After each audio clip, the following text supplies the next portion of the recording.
मैं धारक को 500 रुपये अदा करने का वचन देता हूँ। ये एक प्रॉमिस है, एक भरोसा जो बचपन से हमें समझाया गया कि सरकार इस करेंसी की वैल्यू को बचा कर रखेगी। लेकिन दोस्तों, जब भी कोई परेशानी आती है सरकार सबसे पहले इस भरोसे को तोड़ती है। वो सबसे पहले पैसे प्रिंट करती है। अगर कोई बैंक डूबे तो उसको बचाने के लिए पैसे प्रिंट, अगर सरकार के फिस्कल डेफिसिट ज़्यादा तो उसके लिए पैसे प्रिंट, अगर 2008 जैसी आर्थिक मंदी आए तो उसके लिए भी पैसे प्रिंट। और इस पैसे प्रिंट का नतीजा ये कि एक कॉमन मैन अपनी गवर्नमेंट और करेंसी पर भरोसे के बावजूद भी सिर्फ अपनी सैलरी की वैल्यू को गिरते देखता रहता है। 90s में 100 रुपये में ये सब आता था और आज सिर्फ ये आता है। लेकिन आप बोल सकते हो कि विशाल, इकोनॉमी में महंगाई बढ़ना तो बड़ी आम बात है। लेकिन नहीं, ऐसा नहीं है।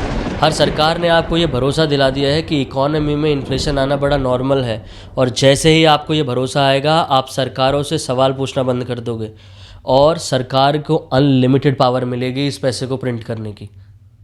अब 90s में कुछ बुद्धिजीवी इस बात से बहुत परेशान थे कि इस भरोसे पर चलने वाले करेंसी सिस्टम से सरकारें सिर्फ अपने एग्जिस्टेंस को बचा रही हैं और एक आम आदमी अपनी मेहनत से कमाई हुई इस करेंसी की वैल्यू को सिर्फ गिरते हुए देख रहा है। अब उन्होंने सोचना शुरू किया कि अब एक ऐसे करेंसी सिस्टम की ज़रूरत है जो बिना किसी सरकार के भरोसे के चले और जो अपनी खुद की वैल्यू को खुद बचा सके। अब ये एक नई सोच की शुरुआत हो रही थी, क्योंकि बिना किसी सेंट्रल अथॉरिटी के किसी करेंसी सिस्टम का बने रहना आज तक इम्पॉसिबल था। हमारे मैनकाइंड की हज़ारों साल के इतिहास में आज तक कोई करेंसी किसी सेंट्रल अथॉरिटी के बिना एग्जिस्ट नहीं करी। या तो राजा महाराजा होते थे या तो गवर्नमेंट्स। अगर कुछ चला तो वो था बार्टर सिस्टम, जहां हमारे पूर्वज सामान के बदले सामान एक्सचेंज करते थे। अब इस समाज को उस जगह दोबारा ले जाना तो कोई लॉजिकल बात नहीं थी। इसलिए इन बुद्धिजीवियों ने सोचना शुरू किया कि क्या एक ऐसा सिस्टम बन सकता है जहां हमको ना किसी सेंट्रल अथॉरिटी के भरोसे की ज़रूरत हो और ना ही उसके कंट्रोल की। एक ऐसा करेंसी सिस्टम जिसे हम खुद चलाएं बिना किसी के सपोर्ट के। 1990 में इन दो लोगों ने सबसे पहला अटेम्प्ट किया। इन्होंने ई कैश बनाया। 1997 में एडम बैक ने हैश कैश कॉइन बनाया। ये भी एक इंटरनेट कॉइन ही था। निक ज़ाबो ने 2005 में बनाया बिट गोल्ड। ये सारे एफर्ट्स इशारा कर रहे थे एक ट्रस्टलेस मनी की तरफ। लेकिन ये सारी करेंसीज इनकम्प्लीट थी, क्योंकि इन करेंसीज में दो मेजर फ्लॉज थे। पहला ये कि ये सारी करेंसीज इंटरनेट पर होने के बावजूद भी इसकी ट्रांजैक्शंस को वेरीफाई करने के लिए इनको बैंक्स पर डिपेंडेंट होना पड़ रहा था। और दूसरी और सबसे मेजर प्रॉब्लम थी डुप्लीकेट कॉइन्स की। एक डिजिटल वर्ल्ड में कुछ भी कॉपी करना बहुत आसान है। अगर मैं एक कॉइन को कॉपी करके उसको दो कॉइन बना लूँ तो मैं उन दोनों ही कॉइन को पेमेंट के लिए यूज़ कर सकता हूँ, जिससे ये करेंसी सिस्टम्स कोलैप्स हो रहे थे। अब ये तो पता था कि क्या करना है, लेकिन ये कैसे करना है ये एक बहुत बड़ा सवाल था। फिर एंट्री हुई सतोशी नाकामोटो की, जिन्होंने एक ऐसा सिस्टम बनाया कि सारी गवर्नमेंट्स को हिलाकर रख दिया। 2008 में सतोशी ने इन सारे पुराने एक्सपेरिमेंट्स को कंबाइन करके एक डॉक्यूमेंट रिलीज़ किया, Bitcoin a peer to peer electronic cash system, जिसमें उन्होंने समझाया कि एक नया पब्लिक का खुद का करेंसी सिस्टम कैसे काम करता है। सतोशी ने कहा कि हमें एक पेमेंट करनी है। अब किसी भी हाल में हमें इन बैंक्स के बिना इस काम को करना होगा, फिर चाहे हम इसे कैसे भी करें। उन्होंने कहा कि हम बैंक्स की बजाय कंप्यूटर नेटवर्क को यूज़ कर सकते हैं इन ट्रांजैक्शंस को वेरीफाई करने के लिए। सपोज़ अगर एक बिटकॉइन पेमेंट राम से शाम तक जानी है तो किसी बैंक के बजाय ये सारे कंप्यूटर इस ट्रांजैक्शन को वेरीफाई करेंगे और उसके बाद इस ट्रांजैक्शंस की कॉपी टाइम स्टैम्प के साथ इस नेटवर्क के सारे कंप्यूटर्स में सेव हो जाएगी। अब हर एक कंप्यूटर में ये प्रूफ है कि इस बिटकॉइन का ओनर कौन है। इससे पहले जो डुप्लीकेट कॉइन की प्रॉब्लम होती थी, जिसमें एक कॉइन को डुप्लीकेट करके मल्टीपल पेमेंट के लिए यूज़ करते थे, वो प्रॉब्लम सॉल्व हो गई।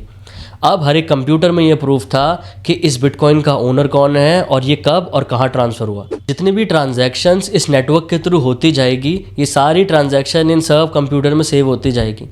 जैसे इन ट्रांजैक्शंस का वॉल्यूम इतना ज़्यादा हो जाएगा कि एक सिंगल कंप्यूटर के लिए इसको स्टोर करना इम्पॉसिबल हो जाएगा, तभी इन ट्रांजैक्शंस का बंडल बना के इनको इन स्टोर रूम्स यानी इन ब्लॉक्स में डाल दिया जाएगा। अब शुरू होता है रियल गेम। इनमें से कौन सा कंप्यूटर है जो इस स्टोर रूम यानी इस ब्लॉक में इस पूरी ट्रांजैक्शंस को डालेगा, ये एक बहुत रोचक बात है, क्योंकि जो भी कंप्यूटर इस डेटा को इस ब्लॉक में डालेगा उसको ये सिस्टम अपने आप 1 बिटकॉइन रिवॉर्ड में देगा। अब कौन सा कंप्यूटर इस डेटा को इस ब्लॉक में डालेगा, इसको तय करने का सिर्फ एक तरीका, हर कंप्यूटर को कुछ मैथ्स प्रॉब्लम सॉल्व करनी होगी। अब ये मैथ प्रॉब्लम्स आपके और हमारे स्कूल के मैथ्स क्वेश्चन नहीं है, बल्कि कुछ ऐसे पासवर्ड्स गेस करने होंगे जो मिलियन ट्राइज के बाद भी क्रैक ना किए जा सकें और ये ब्लॉक सेफ रहे। अब जो भी कंप्यूटर पहले इन पासवर्ड्स को गैस करेगा उसे ही मौका मिलेगा इन पूरे ट्रांजैक्शंस के बंडल को उस ब्लॉक में डालने का। अब जैसे जैसे नए ब्लॉक क्रिएट्स होते जाएंगे वैसे वैसे ये पुराने ब्लॉक से एक चेन, जो कि एक क्रिप्टोग्राफी टेक्नोलॉजी है, उसके ज़रिए जुड़ते जाएंगे। इसीलिए इसे ब्लॉकचेन टेक्नोलॉजी भी बोलते हैं। सतोशी ने इस पूरे सिस्टम को हैक प्रूफ बनाया, यानी अगर किसी हैकर को फर्स्ट ब्लॉक में स्टोर्ड किसी ट्रांजैक्शन को बदलना है तो उसे रीसेंट सारे ब्लॉक से होकर ही फर्स्ट ब्लॉक तक पहुंचना होगा। अब क्योंकि इस ब्लॉकचेन से जुड़े सारे कंप्यूटर्स अपनी फुल स्पीड के साथ रेगुलरली नए नए ब्लॉक्स क्रिएट कर रहे हैं, तो अब इस हैकर को वर्ल्ड के सारे कंप्यूटर से भी ज़्यादा कंप्यूटेशनल पावर चाहिए होगी उस फर्स्ट ब्लॉक तक पहुंचने के लिए, जो आज ह्यूमनली इम्पॉसिबल है। इसलिए ये ब्लॉकचेन सिक्योर और सेफ है। हमारे इस कैश को ये गवर्नमेंट इशू करती है, जो इसे अनलिमिटेड इशू कर सकती है, लेकिन इस पूरे बिटकॉइन के सिस्टम में सतोशी ने सिर्फ 21 मिलियन बिटकॉइन ही लॉक करे हैं। जैसे जैसे ये ब्लॉक माइन होते जाएंगे, यानी जैसे जैसे नए नए स्टोर रूम्स खुलते जाएंगे, वैसे वैसे ये बिटकॉइन रिलीज होते जाएंगे। हमारी इस करेंसी के 3 बेसिक फीचर्स हैं। पहला, ये पेमेंट के लिए इस्तेमाल होता है। दूसरा, इस पे गवर्नमेंट की बैकिंग होती है और लोगों का इस पे भरोसा। और तीसरा, ये बताता है कि 500 रुपये की वैल्यू को कौन होल्ड करता है, कौन इसका ओनर है। इन तीनों ही चीज़ों में बिटकॉइन इससे बेहतर है।